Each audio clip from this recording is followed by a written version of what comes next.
જય સ્વામિનારાયણ વિદ્યાર્થી મિત્રો, ધોરણ 10 વિષય સામાજિક વિજ્ઞાન. એની અંદર આપણે છેલ્લા સેશનની અંદર ઇતિહાસ વિભાગના જે પાઠ 6 છે, ભારતના સાંસ્કૃતિક વારસાના સ્થળો, એની વિગતવાર ચર્ચા કર્યા પછી આજે આપણે પાઠ નંબર 13 ઉત્પાદન ઉદ્યોગ એનું પુનરાવર્તનના ભાગરૂપે આપણે પહેલું સેશન છે એ આજે લેવાનું છે. એની અંદર આપણે પરીક્ષાની દૃષ્ટિએ જો જોઈએ નવી પેપર સ્ટાઇલના આધારે, તો આ પાઠમાંથી લગભગ 5 માર્કનું તમારે ફરજિયાત એટેન્ડ કરવાનું છે અને 7 માર્કનું છે એનો કુલ ગુણભાર છે. તો પાઠ નંબર 13માં કયા વિભાગમાં શું પૂછાશે એની સૌથી પહેલા આપણે ચર્ચા કરીએ. તો આ પાઠમાંથી વિભાગ એની અંદર પહેલા તો 1 માર્કનું સાચું ખોટું,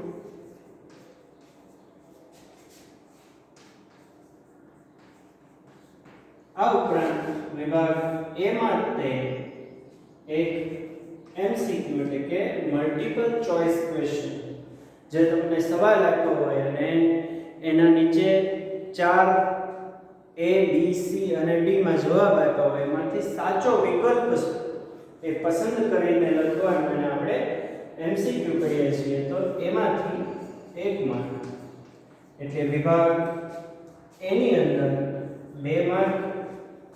આ ઉપરાંત વિભાગ બી ની અંદર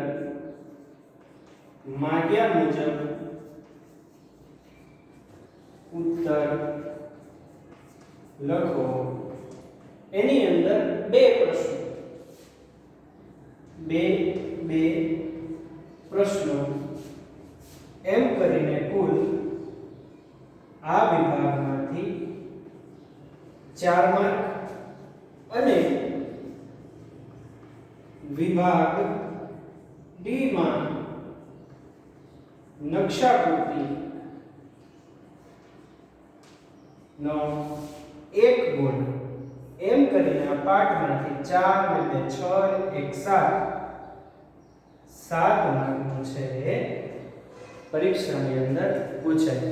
ક્યાં ક્યાં પૂછાય? તો કે વિભાગ એ ની અંદર સાચું ખોટું, આ ઉપરાંત એમસીક્યુ મલ્ટિપલ ચોઇસ ક્વેશ્ચન એમ કરીને વિભાગ એ માં 2 માર્ક, વિભાગ બી ની અંદર માગ્યા મુજબ ઉત્તર લખોમાં 2 પ્રશ્નો પૂછાય તો 4 માર્ક.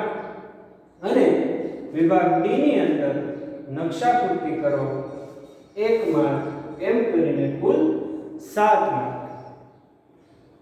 નું જે પ્રશ્નો છે એ પાઠ 13 માંથી બોર્ડની પરીક્ષાની પૂછાવાની શક્યતા રહે છે. આ ઉપરાંત આપણે સામાજિક વિજ્ઞાનની અંદર અત્યાર સુધી પાઠ નંબર 1 2 3 છે એ સિલેબસમાં નથી. 4 5 6 આ ઉપરાંત 10 11 18 19 અને 20 છે. એમ કરીને કુલ 1 2 3 4 5 6 7 8 9 અને 10 એટલે કે 10 પાઠ છે એ પૂર્ણ કર્યા છે. પાઠ નંબર 8 9 અને 17 છે એની ચર્ચા આપણે આજે કરવાની બાકી છે. 13મો પાઠ છે આપણે આજે શરૂ કરીએ છીએ. તે કુલ 4 બાકી એમ કરીને કુલ કેટલા થાય? 14 પાઠ અને 7 પાઠ છે એ આ વર્ષે રદ કર્યા છે, એટલે 7 પાઠ એમ કરીને કુલ 21 પાઠ છે એ આપણા સામાજિક વિજ્ઞાન વિષયમાં છે. તો એમાંથી આપણે આ વર્ષે માત્ર કેટલા પાઠ ભણવાના છે? 14. એમાંથી 10 છે આપણે પૂર્ણ કર્યા છે અને 4 છે એનું પુનરાવર્તન બાકી છે. આ પાઠ છે આમ તો બધાય પૂર્ણ થઈ ગયેલા છે, પણ એક વખત ચાલ્યા, બીજી વખત પણ ચાલ્યા અને આ ત્રીજી વખત આનું પુનરાવર્તન છે એ શરૂ છે. તો આપણે હવે પુનરાવર્તન ત્રીજી વખતના પુનરાવર્તનની અંદર 8, 9, 17 અને 13 એટલા પાઠ છે બાકી છે. એમાં આજે આપણે પાઠ નંબર 13 છે એને જોઈએ. તો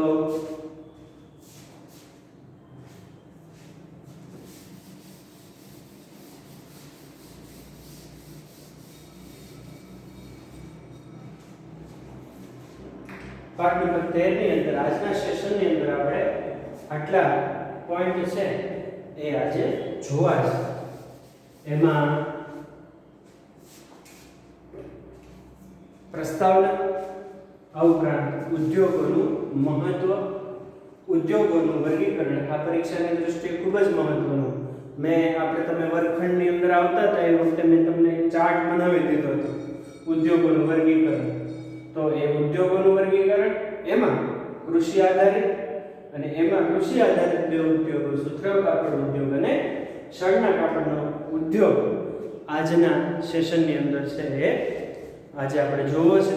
આ ઉપરાંત થોડી બીજી વાત કરું તો તમારી ખાસ યાદ રાખજો કે ધોરણ 10 ની પરીક્ષા ગુજરાત સરકાર લેવાની છે અને લેવાની છે. એટલે કોઈ પણ એવા ઓલામાં રહેતા નહીં કે આપણી પરીક્ષા છે રદ થવાની છે. વાંચવાનું છે અને કન્ટિન્યુ રાખજો, જેથી કરીને પરીક્ષા જ્યારે જાહેર થાય ત્યારે તકલીફ છે એ ઊભી ન થાય. તો આપણે આજે જઈએ પાઠ 13 ઉપર. તો એમાં ઉત્પાદન ઉદ્યોગો, એમાં જોઈએ કે મનુષ્ય દ્વારા પોતાની બૌદ્ધિક, સાંસ્કૃતિક અને આર્થિક ક્ષમતા પ્રમાણે કુદરતી સંસાધનોના રૂપને બદલાવીને ઉપયોગમાં લાવી શકાય એવી પ્રક્રિયાને ઉદ્યોગ છે એ કહેવામાં આવે છે. માણસ છે એ પોતાની પાસે રહેલી બુદ્ધિ, ચાતુર્ય છે, આર્થિક ક્ષમતા છે, એ પ્રમાણે જે કુદરત પાસેથી પ્રાપ્ત થતા તત્વોને એના સ્વરૂપની અંદર ફેરફાર કરીને પોતાના ઉપયોગ માટે એ ચીજ વસ્તુ છે તૈયાર કરે, એ પ્રક્રિયાને શું કહેવામાં આવે છે? ઉદ્યોગ કહેવામાં આવે છે. દાખલા તરીકે આપણે જે કપડાં પહેરીએ છીએ એ મૂળે એ કપાસમાંથી પ્રાપ્ત થાય છે, કપાસમાંથી બને છે. તો આપણે આપણી જમીનોની અંદર કપાસ છે એને વાવીએ છીએ અને કપાસ છે એનો પાક છે જ્યારે તૈયાર થાય ત્યારે આપણે એને વીણીને એને આપણે વેચી દઈએ છીએ.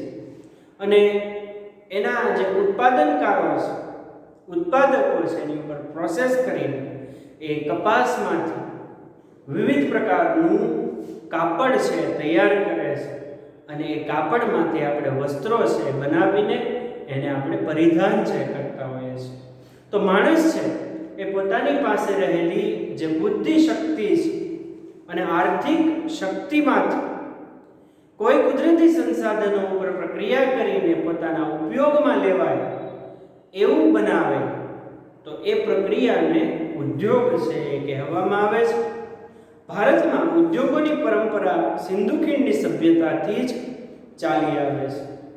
ઉદ્યોગની જે વાત છે એ આજકાલની નથી, પણ 5000 વર્ષ પહેલાની જે સભ્યતા સિંધુ ખીણની સંસ્કૃતિ છે એમાં પણ વેપાર વાણિજ્ય, ઉદ્યોગ ધંધા છે એ ખૂબ જ મોટા પ્રમાણની અંદર વિકસ્યા. આપણે લોથલની વાત કરીએ તો લોથલ છે એ સમયનું સૌથી વિકસિતમાં વિકસિત બંદર છે કે જેમાંથી આ ઉદ્યોગ ધંધા અને વેપાર છે એ થતો. તો 5000 વર્ષ પહેલાની જે સિંધુ ખીણની સભ્યતાથી આ વાત છે ચાલી આવે છે. એ સમયમાં ભારતમાં સુતરાઉ કાપડ માટીના વાસણો અને કાંસાની વસ્તુઓ તથા મણકા બનાવવામાં છે આવતા. સિંધુ ખીણની સંસ્કૃતિના જે મહત્વના ઉદ્યોગો છે કયા કયા હતા? તો કે સુતરાઉ કાપડનો ઉદ્યોગ છે એ માટીના વાસણો, કાંસાની વસ્તુઓ અને મણકા બનાવવાનો જે ઉદ્યોગ છે એ ખાસ કરીને વિકસ્યા હતા.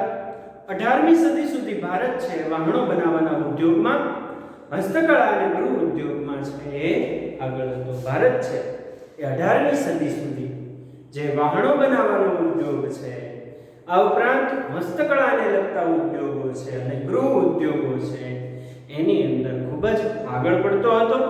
ભારતનું સુતરાઉ કાપડ, મલમલનું કાપડ, ધાતુના વાસણો તથા આભૂષણોની વિદેશમાં ખૂબ જ માંગ છે રહેતી. ભારતનું જે સુતરાઉ કાપડ છે, ભારતની અંદર ઉત્પાદિત થતું જે એકદમ મુલાયમ પ્રકારનું જે કાપડ જેને આપણે મલમલ કહીએ છીએ એ કાપડ, આ ઉપરાંત ધાતુના જે વાસણો છે અને આભૂષણોની માંગ છે એ વિશ્વની અંદર ખૂબ જ મોટા પ્રમાણની અંદર રહેતી. યુરોપમાં ઔદ્યોગિક ક્રાંતિની શરૂઆત સાથે અંગ્રેજોએ ભારતમાંથી કાચો માલ, ખાસ કરીને કપાસ છે એ લઈ જતા. ઔદ્યોગિક ક્રાંતિની શરૂઆત છે એ અંગ્રેજોના દેશ ઇંગ્લેન્ડમાં નથી થઈ, પણ ઔદ્યોગિક ક્રાંતિની શરૂઆત છે એ યુરોપમાં થઈ છે. તો અંગ્રેજો છે એ ભારતમાંથી કાચો માલ છે ખાસ કરીને કપાસ લઈ જતા. ત્યાંના કારખાનામાં તૈયાર થયેલો માલ છે ભારતમાં મોંઘી કિંમતે વેચાય અને ભારતનો આ હસ્ત ઉદ્યોગ છે એ ભાંગી પડે તેવી નીતિ છે એ અપનાવતા. આનાથી ભારતના કાપડ ઉદ્યોગને મોટું નુકસાન છે થયું તથા ભારતના કસબીઓ અને કારીગરો છે એ બેકાર બન્યા છે. ભારત છે ત્યાં સિંધુ ખીણની સભ્યતાથી આ ઉદ્યોગ ધંધા છે એ સાથે આ ભારત દેશ છે જોડાયેલો છે. પણ અંગ્રેજોના શાસન દરમિયાન અંગ્રેજો છે ભારતમાંથી કપાસ છે એ ખૂબ જ સસ્તી કિંમતે લઈ જાય અને એના દેશની મિલોની અંદર કાપડ તૈયાર કરીને એ કાપડ છે ભારતની અંદર ખૂબ જ ઊંચી કિંમતે વેચે. આમ ભારતનો જે કાપડ ઉદ્યોગ છે એ પાયમાલ થયો અને કારીગરો છે એ બેકાર બન્યા. તો ત્યાર પછીનો જે પોઈન્ટ છે ઉદ્યોગોનું મહત્વની વાત છે. એમાં જોઈએ કે આજના યુગમાં રાષ્ટ્રોનું એટલે કે દેશોનું અસ્તિત્વ ઉદ્યોગોના વિકાસ પર જ આધારિત છે. જેટલા ઉદ્યોગ ધંધા વધારે, એની કન્ડિશન જેટલી સારી, એટલું રાષ્ટ્ર છે, દેશ છે એ ખૂબ જ સંપત્તિવાન છે બનતો હોય છે. આર્થિક વિકાસ તો ઔદ્યોગિક વિકાસ વિના સંભવ જ થઈ જાય છે. આર્થિક વિકાસ તો ઔદ્યોગિક વિકાસ વિના અસંભવ જ થઈ જાય છે. આર્થિક વિકાસ છે તો જ શક્ય બને કે જો ઔદ્યોગિક વિકાસ થાય. ઔદ્યોગિક વિકાસ વિના રાષ્ટ્રનો વિકાસ, આર્થિક વિકાસ છે એ શક્ય નથી.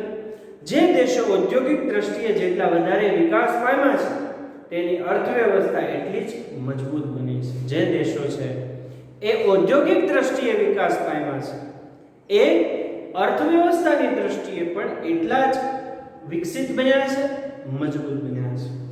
યુએસએ, રશિયા, દક્ષિણ કોરિયા જેવા દેશો પોતાના ઔદ્યોગિક વિકાસના પાયા પર જ સમૃદ્ધ અને વિકસિત રાષ્ટ્રો છે બન્યા છે. આ અમેરિકા છે, રશિયા છે, ચીન છે, જાપાન છે, દક્ષિણ કોરિયા છે, એ રાષ્ટ્રો વિકસિત રાષ્ટ્રો કહેવાય છે. શું કામ કહેવાય છે? તો કે વિકાસની સાથે સાથે એનો ઔદ્યોગિક વિકાસ પણ છે ખૂબ જ મોટા પ્રમાણની અંદર થયો છે. એ ઔદ્યોગિક દ્રષ્ટિએ પણ આ રાષ્ટ્રો છે એટલા બધા સક્ષમ છે કે એની વાત જ ન કરે તો એ વિકસિત રાષ્ટ્રો બન્યા છે. જે દેશોમાં ઉદ્યોગોનો વિકાસ થયો નથી અથવા ઓછો થયો છે તે કુદરતી સંસાધનોનો ઉપયોગ ઉદ્યોગોના કાચા માલ તરીકે કરી શકતા નથી. તે લોકોએ કુદરતી સંસાધનો ઓછા મૂલ્યે વેચી તે જ કાચા માલની બનેલી વસ્તુઓને ઊંચી કિંમત ચૂકવી વિદેશીઓ પાસેથી ખરીદવી પડે છે. ભારતમાં સમગ્ર રાષ્ટ્રીય ઉત્પાદનના ઉદ્યોગોનો 29% ફાળો છે. બ્રિટિશ શાસનની નીતિએ ભારતના ઔદ્યોગિક ઢાંચાની કમર છે તોડી નાખી. પરાધીનતા દરમિયાન ભારતમાં આધુનિક દ્ધતિએ ઉદ્યોગોની સ્થાપના ખાસ ન થઈ શકી. 1853માં ચારકોલ આધારિત પ્રથમ લોહગાળાનો ઔદ્યોગિક એકમ છે સ્થાપવામાં આવ્યો, પણ તે નિષ્ફળ રહ્યો. સૌ પ્રથમ સફળ પ્રયત્ન 1854માં સુતરાઉ કાપડ ઉદ્યોગ, તે પછી 1855માં કોલકાતા નજીક રીસરામાં શણના કાપડનું કારખાનું સ્થપાયું. ત્યારબાદ 1874માં કુલટીમાં કાચું લોખંડ અથવા તો લોહ અયસ્ક બનાવવાનું કારખાનું છે સ્થાપવામાં આવ્યું, જે કેટલાક વર્ષો પછી બંધ પડ્યું. જે સમય જતાં 1881માં પુનઃ શરૂ થયું. 1907માં જમશેદપુરમાં ટાટા લોખંડ પોલાદની કંપની સ્થાપવાથી ઔદ્યોગિક વિકાસને નવી દિશા છે એ પ્રાપ્ત થઈ. ભારતની અંદર ઉદ્યોગોનું મહત્વ શું છે આપણે જોયું કે જો ઔદ્યોગિક વિકાસ જે દેશની કે જે રાષ્ટ્રની અંદર શક્ય નથી, એ રાષ્ટ્રનો આર્થિક વિકાસ પણ શક્ય નથી. એટલે જ કહેવાય કે ઔદ્યોગિક વિકાસ છે રાષ્ટ્રના આર્થિક વિકાસની પારાશીશી છે. કોઈ પણ રાષ્ટ્રનો જ્યારે તમારે વિકાસની પ્રક્રિયા અથવા તો વિકાસ છે, સંપત્તિ છે માપવી હોય, ત્યારે એક ક્રાઇટેરિયા તરીકે રાષ્ટ્રનો ઔદ્યોગિક વિકાસ કેવો છે એને ધ્યાને લેવું પડે. એના ભાગરૂપે ભારતની અંદર 1853માં સૌપ્રથમ વખત ચારકોલ આધારિત લોહગાળાનો ઉદ્યોગ એકમની સ્થાપના થઈ, જે નિષ્ફળ રહ્યું. ત્યાર પછી 1854માં સુતરાઉ કાપડના ઉદ્યોગની શરૂઆત થઈ. તે પછી 1855માં કોલકાતા નજીક જે રીસરા ખાતે શણનું કારખાનું સ્થપાયું. 1874માં કુલટીમાં કાચું લોખંડ બનાવવાનું કારખાનું સ્થપાયું, જે સમય જતાં બંધ થયું અને પાછું 1881માં પુનઃ સ્થાપિત થયું. 1907માં જમશેદપુરમાં ટાટાનો જે લોખંડ પોલાદ બનાવવાની કંપનીની શરૂઆત એ ભારતની અંદર ઔદ્યોગિક જે વિકાસ છે એની શરૂઆત ગણવામાં આવે છે. ત્યાર પછીનો જે પોઈન્ટ છે ઉદ્યોગોનું વર્ગીકરણ. એની અંદર જોઈએ કે ઉદ્યોગોને માનવ શ્રમ, માલિકીના ધોરણે તથા કાચા માલના સ્ત્રોતના આધારે કેટલાક જૂથોમાં વહેંચવામાં આવે છે. જે ઉદ્યોગ છે એનું વર્ગીકરણ 3 રીતે થાય છે. કઈ રીતે? તો કે પહેલું માનવ શ્રમના આધારે, બીજું તો કે માલિકીના ધોરણે,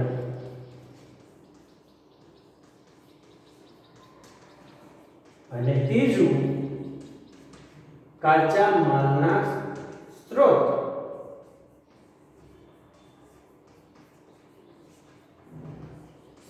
આધારે. તો આ રીતે 3 જૂથોની અંદર ઉદ્યોગો છે એને વહેંચવામાં આવે છે. શ્રમિકોના આધારે ઉદ્યોગોને નાના પાયા પરના અને મોટા પાયા પરના ઉદ્યોગો એમ વહેંચી શકાય. જે ઉદ્યોગોમાં વધુ રોજગારી મળે તેને મોટા પાયાના ઉદ્યોગો કહે છે. દાખલા તરીકે સુતરાઉ કાપડ ઉદ્યોગ.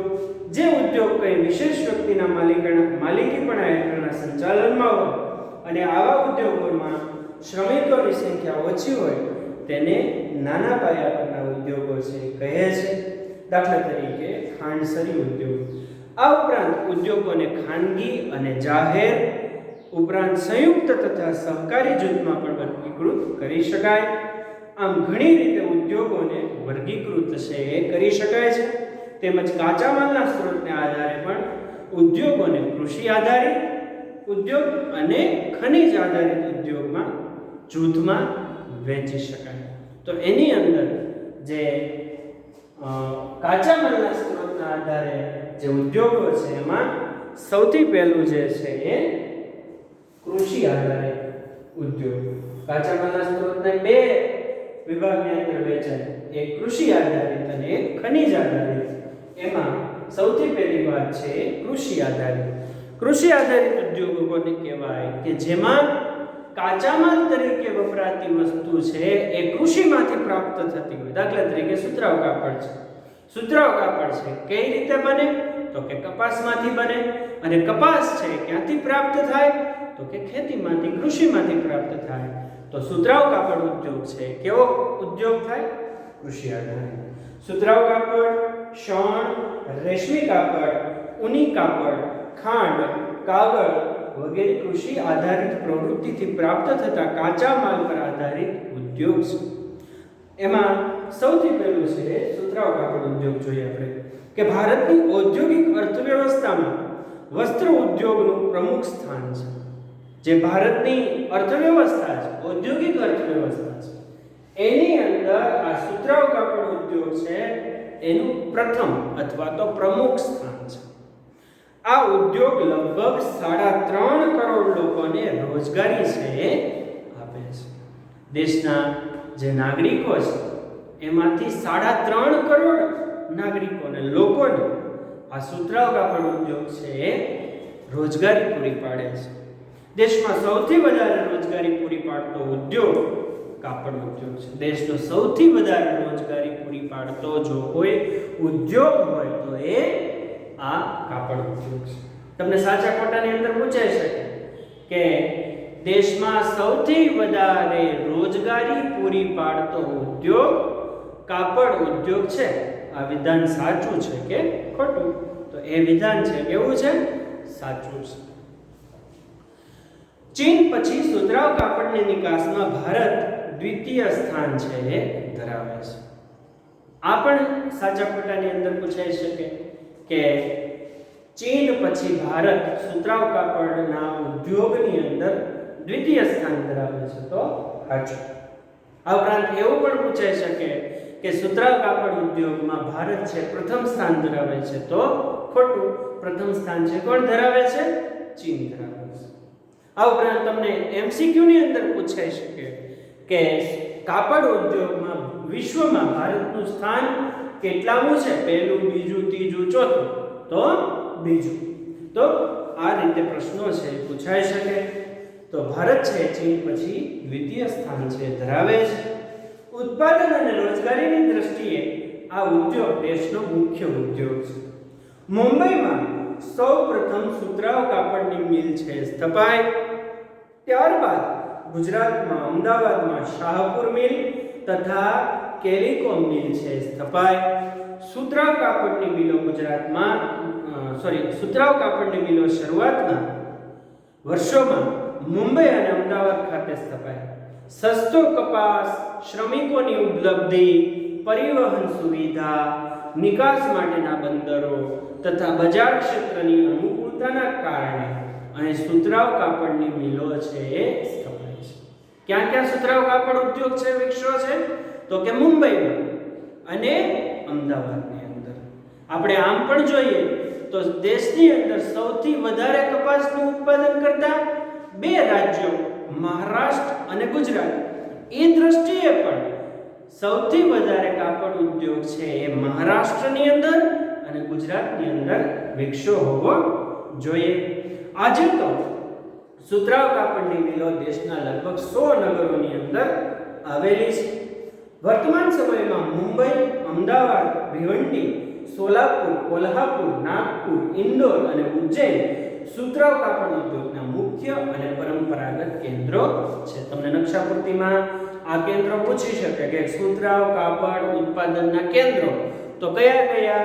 મુંબઈ, અમદાવાદ, આ ઉપરાંત ભિવંડી, સોલાપુર, કોલ્હાપુર, નાગપુર, ઇન્દોર અને ઉજ્જૈન છે એ સુતરાઉ કાપડ ઉદ્યોગના મુખ્ય પરંપરાગત કેન્દ્રો છે. નકશાની અંદર દર્શાવવાનું હોય તો એની માટે નકશાને પહેલા તો સંપૂર્ણ એને જોવો જોઈએ. દાખલા તરીકે અમદાવાદ છે ક્યાં આવેલું છે, મુંબઈ છે ક્યાં આવેલું છે, ભિવંડી છે ક્યાં આવેલું છે, સોલાપુર ક્યાં આવેલું છે, નાગપુર ક્યાં આવ્યું છે, કોલ્હાપુર ક્યાં આવ્યું છે, ઉજ્જૈન ક્યાં આવ્યું છે, ઇન્દોર છે ક્યાં આવ્યું છે, અને એને એનું સ્થાન છે નકશામાંથી જોઈને વ્યવસ્થિત યાદ રાખીને પરીક્ષાની અંદર પૂછાય તો એને જે તે એના સ્થળે જ એને દર્શાવવું જોઈએ. તો સુતરાઉ કાપડ ઉદ્યોગના કેન્દ્રો કયા કયા? તો કે મુંબઈ, અમદાવાદ, ભિવંડી, સોલાપુર, નાગપુર, કોલ્હાપુર, ઉજ્જૈન અને ઇન્દોર છે એ સુતરાઉ કાપડ ઉદ્યોગના કેન્દ્રો છે. મહારાષ્ટ્રના મુંબઈમાં વધુ સુતરાઉ કાપડની મિલો છે, જેથી તેને સુતરાઉ કાપડનું વિશ્વ મહાનગર કોટનોપોલિસ ઓફ ઇન્ડિયા કહે છે. આ પણ તમને પૂછાય કે વિશ્વ કાપડ સુતરાઉ કાપડનું વિશ્વ મહાનગર તરીકે કયા શહેરને ઓળખવામાં આવે છે? એમાં તમને પૂછાય કે મુંબઈ, અમદાવાદ, ભિવંડી, કોલ્હાપુર, તો એમાંથી તમારે યોગ્ય વિકલ્પ છે એને પસંદ કરીને તમારે લખવો જોઈએ. તો સુતરાઉ કાપડના ઉદ્યોગની અંદર જે મહારાષ્ટ્રનું મુંબઈ છે એને વિશ્વનું મહાનગર તરીકે ઓળખવામાં આવે છે, જેને ઇંગ્લિશની અંદર કોટનોપોલિસ ઓફ ઇન્ડિયા છે એ કહેવામાં આવે છે. આ ઉપરાંત પુણે, કોલ્હાપુર, ઔરંગાબાદ, જલગાંવ જેવા શહેરોમાં પણ આ ઉદ્યોગ છે એ સ્થપાયો છે. ગુજરાતમાં અમદાવાદને પૂર્વનું માન્ચેસ્ટર, આ માન્ચેસ્ટર છે એ ઇંગ્લેન્ડનું એક શહેર છે. વિશ્વની અંદર સૌથી પહેલા જે કાપડ ઉત્પાદનનું જે કેન્દ્ર હતું એ ઇંગ્લેન્ડનું માન્ચેસ્ટર સિટી હતું.